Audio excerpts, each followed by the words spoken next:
இந்த வசனங்கள் எல்லாம் நம்முடைய காயங்களை ஆற்றக்கூடியவைகள்.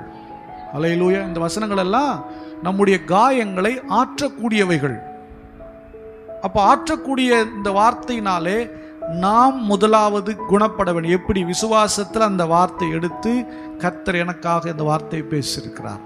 இந்த கடினமான பாதையை நான் கடந்து போவேன், இந்த பொல்லாத பாதையை கடந்து போவேன், இந்த நெருக்கடியான பாதையை நான் கடந்து போவேன் அப்படின்னு நம்ம என்ன பண்ணணும்? அதை பிடித்து கொண்டு கடந்து போகணும். இப்போ நான் குணமாயிட்டேன் அப்படின்னா நான் என்ன பண்ணணும்? காயப்பட்டவர்களுக்கு நான் என்ன பண்ணணும்? மருந்து போடணும். அந்த காயம் கட்டணும், நான் கட்டணும். அல்லேலூயா. சில நேரம் சீழ் அழுத்தும் போது எங்களுக்கு தெரியும் எங்கெங்கெல்லாம் யாரெல்லாம் என்னென்ன குத்து வாங்கியிருக்கிறா, என்னென்ன பிரச்சனை இருக்கிறாங்கன்னு மேக்சிமம் ஓரளவுக்கு. ஏன்னா ஏற்கனவே வாங்கியிருக்கோம்ல, தெரியும். ஏற்கனவே வாங்கினாலே ரொம்ப தெளிவாக தெரியும். எல்லா உபத்திரவங்களும் எல்லா கஷ்டம் நாங்களும் காண்கிறோம். அதற்கு தக்கதாக எங்களுக்கு மருந்து போடவும் தெரியும். கர்த்தர் அதை கற்றுக் கொடுத்திருக்கிறார். அல்லேலூயா. உங்களை ஸ்திரப்படுத்தும்படி, விசுவாச வாழ்க்கையில் நிற்க வைக்கும்படி, உங்களை பலப்படுத்தும்படியான அதிகாரத்தை தேவன் ஊழியக்காரத்தை கொடுக்கிறார். அல்லேலூயா. அப்போ நாங்கள் ஏதோ யதார்த்தமான பிரசங்கம் இல்லை, யாரையும் சாடையாய் பேச வேண்டிய அவசியம் இல்லை. போதனையே அதுதான். இப்போ நான் என்ன கட்டிக்கணும், என்னுடைய ராஜ்யத்தை கட்டிக்கொள்ள வேண்டும், என்னுடைய வாழ்வை நான் கட்டிக்கொள்ளணும்னு சொன்னால் எல்லாருக்கும் நான் என்னவாக தான் இருப்பேன்?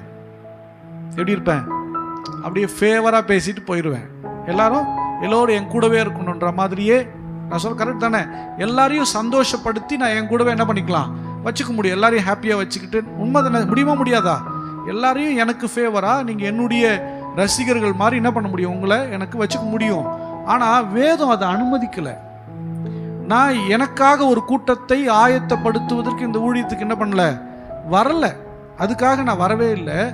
தேவனுக்கென்று ஒரு ஜனக்கூட்டத்தை ஆயத்தம்படி தான் கர்த்தர் தெரிந்தெடுத்திருக்கிறார். அல்லேலூயா. நீங்களும் ஒரு வேளை ஊழியத்துக்கு நீங்கள் வந்தீங்கன்னா, நீங்கள் உங்கள் பிள்ளைகள் வந்துச்சுன்னா, நீங்கள் இந்த இடத்துல தான் கரெக்டாக நிற்கணும். அல்லேலூயா. அப்போது வசனத்தை நாம் வாழ்க்கையில் வைத்து நம்மை குணமாக்கி கொள்ள கற்றுக்கொள்ளணும். ஒவ்வொருடைய மென்டாலிட்டி ஓரளவுக்கு மேக்சிமம் பரிசுத்த ஆவியானவர் ஊழியனிடத்தில் தம்முடைய ஜனங்களை குறித்து பேசுவார், அதை குறித்து உணர்த்துவார், எல்லாத்தையும் ஓரளவுக்கு பேசுவார். ஒவ்வொருடைய மனநிலையும் ஒவ்வொருடைய சூழ்நிலையும் ஒவ்வொரு வாழ்க்கை குறித்து கர்த்தர் பேசுவார். அதற்கு ஏற்றபடி தான் நம்ம என்ன பண்ணுறோம்? எல்லாத்தையும் போதிக்கிறோம் பாருங்க. அப்போது அதான் சொல்கிறாரு, நீ குணப்பட்ட பின்பு உன் சகோதரர்களை, உன் விசுவாசமே ஒழிஞ்சு போயிடும்பான்ட்டார். உன் விசுவாசம் ஒழிந்து போகாதபடி நான் என்ன பண்ணுறேன்? உனக்காக வேண்டிக் கொள்கிறேன். அப்படி தானே ஆச்சு. இயேசு கிறிஸ்துவை அரெஸ்ட் பண்ணி கொண்டுட்டு போகிறாங்க. அங்கே அரண்மனையில் போனால், நீ இயேசுவோடு இருந்தவன் தானே? சத்தியமாக அவர் யாருன்னே தெரியாது, இயேசுவே தெரியாதுங்கிறான். அப்போ விசுவாசம் என்ன ஆயிடுச்சு? ஒழிஞ்சிச்சா இல்லையா? அல்லேலூயா. மறுநாள், அது 3ஆவது நாள் சிலுவையில் இறந்து 3ஆவது நாள் உயிர் தெழுந்த நாளில் அந்த மரியாள் போய் பார்த்துட்டு போய் சொல்கிறா, மகதலேனா மரியாள் பார்த்து சொல்கிறா, இது மாதிரி இயேசு வச்ச இடத்துல இல்லை, அவர் உயிர் தெழுந்தாராம். இவங்களால நம்ப முடியல. இருந்தாலும் போய் செக் பண்ணலாம் என்ன பண்ணுறாங்க? ஓடுறாங்க. ஏன்னா இவங்களை விசுவாசம் எல்லாம் ஒழிந்து போன நிலையில தான் இருந்தாங்க. எனக்கு அன்பானவர்களே, சில சூழ்நிலைகள் நம்மை சுற்றி இருக்கிற நிறைய பிரச்சனைகள் நம்ம ஒன்றுமே இல்லாத மாதிரி முடிந்து விட்ட மாதிரி தான் இருக்கும். ஆனால் நீங்கள் அவருடைய வார்த்தையை விசுவாசிக்க வேண்டும். அல்லேலூயா. அவர் சொன்னார்ல, பேதுரு, நான் உனக்காக என்ன பண்ணுறேன்? ஜெபம் பண்ணிக்கிறேன். உன் விசுவாசம் ஒழிந்து போக உனக்காக நான் வேண்டிக் கொள்கிறேன். எனக்கு அன்பான தேவனுடைய பிள்ளை, உங்களுக்காக எனக்காக அவர் வேண்டுதல் செய்கிறவராகவே இருக்கிறார். பிதாவினிடத்தில் பரிந்து பேசுகிறவராகவே இருக்கிறார் என்று வசனம் சொல்லுகிறது. அல்லேலூயா. அப்போ நமக்காக பரிசுத்த ஆவியா நமக்குள்ளிருந்து வேண்டுதல் செய்கிறாரா? நமக்கே தெரியாதான் நம்ம எப்படி ஜெபம் பண்ணணும், இந்த சூழ்நிலைக்கு நம்ம என்ன ஜெபம் பண்ணணும் நமக்கு தெரியாதான். ஆனால் நமக்குள்ளிருந்து அவர் வேண்டுதல் செய்கிறாராம்.